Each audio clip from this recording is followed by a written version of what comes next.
Hey, good morning, everybody. KB5 MIQ Big Boy. Oh, we'd talk a little bit. Got a few random things to cover today. One thing, we're going to talk about propagation, 10 meter and some 2 meter propagation. I'm always promoting 10 meters, but I'm going to tell you all a little thing I had happen on 2 meters. Um, One thing with 10 meter propagation is coming in and out right now. You listen to those contacts we made on them videos the other day at field day. You'll have somebody come in strong and then drop right out. Uh, we're having more check-ins at night, but that's a little characteristic of some of them coming in at night. They'll come in strong, they'll drop out, and they'll build back up again, and they'll drop back out.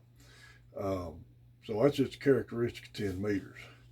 We actually made a good contact, Cody and I did the other night. KP9NZM out of Indiana was a mobile contact, running a President Lincoln, I'm assuming 25-watt mobile rig with a ham stick mag mount. Good contact. He was 5'9" on us through the whole conversation, so we enjoyed getting to talk to him about that. I had one of my listeners from New Mexico has been trying to work us, and our straight line distance is a little over 500 miles, which that's kind of beginning to, in my opinion, getting at the beginning of short bounce skip could also possibly considered a backscatter. But KI5MIT was able to catch us on 10 the other night, and I had my beam pointed east when he come in, and he could hear me.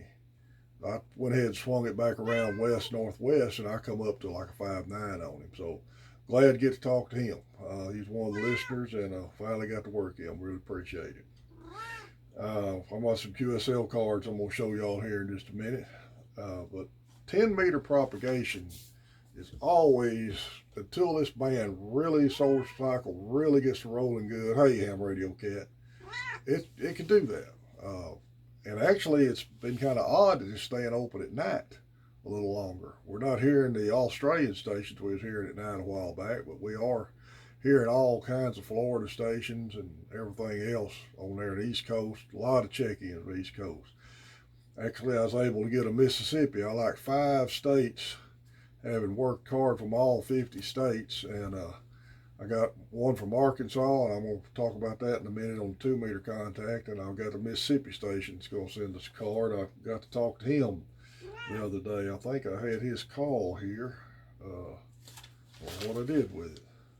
KE5RJX. We got to talk to him in Mississippi the other day. So, KO4 Sierra Whiskey Whiskey. He's one of my listeners, and we've talked to him in Florida a couple of times. So always good to talk to him coming in from Florida. So remember, on 10 meter propagation, dipole antenna, vertical antenna. On skip, it doesn't make any difference. I actually had a guy come in the other night that was talking to us on a horizontally polarized antenna, switched to his vertical, claimed he could hear us better. Antenna polarization really makes a difference on ground wave. On skip, doesn't make any difference at all. So just remember that when you're setting the antennas up for 10 meters. Let's talk about 2 meters. Now, there's one mode I've never made a contact on.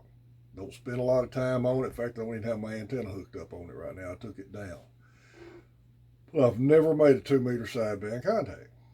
This never has been my thing. Never have heard much traffic on it. In fact, I've never heard any traffic on it. I kind of laid it off on the antenna I had. So that's an avenue I've never pursued. Last Sunday morning, I got in my shack about 9 a.m.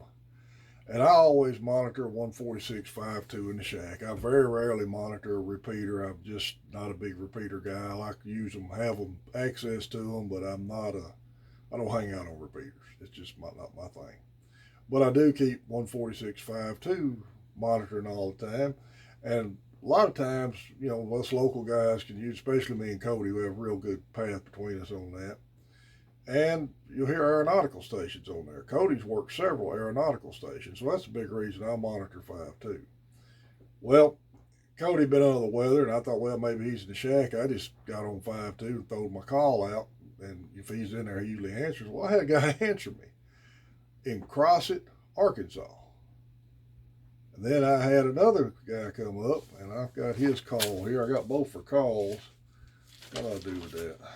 Well, I'll show you his card in just a minute because I'm old and I can't remember where I wrote stuff down at. From Monticello, Arkansas, that was a listener.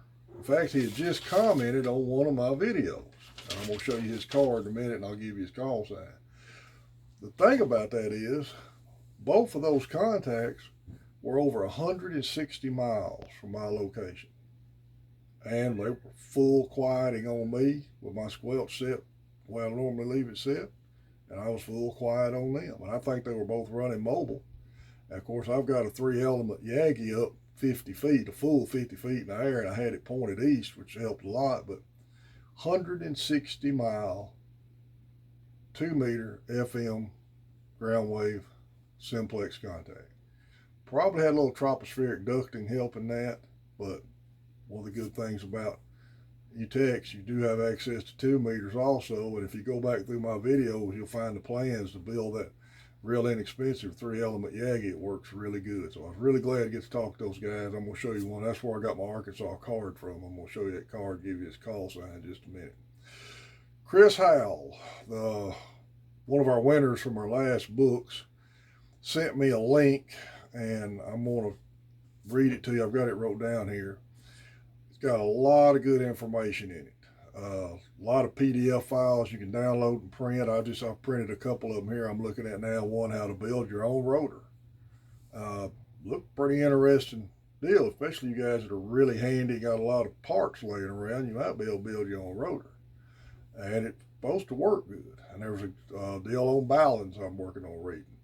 But I'm going to give you the website, and you check that out and look it up. And a lot of good information. That's one reason we promote reading as much as we do in this hobby, and print it off and keep it for future reference. Chris, thank you. Hope your health is still improving, and I appreciate you sending that link, and I'm going to show everybody what it is in just a minute. Now, I'm not audio visual capable of putting an actual link on here yet, but I can show you what the website is. So I'm going to pause this just a second.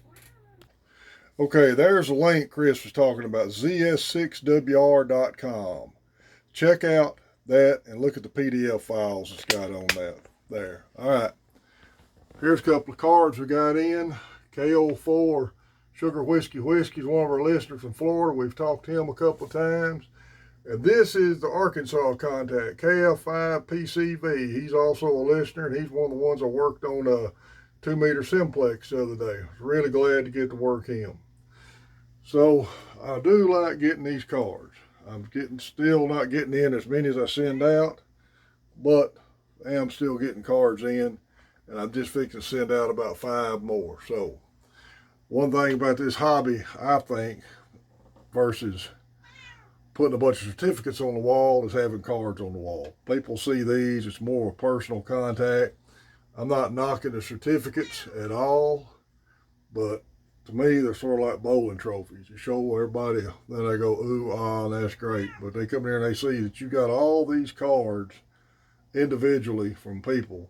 I think that makes a big difference in the hobby. All right, everybody, it's going to be kind of short one this week. A lot going on, holiday weekend, all that. Wish everybody a happy 4th of July.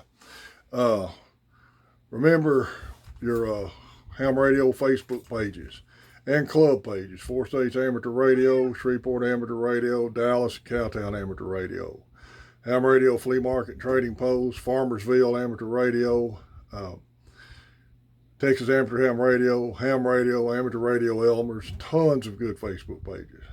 Main Trading Company, Paris, Texas. Great place to get your ham gear.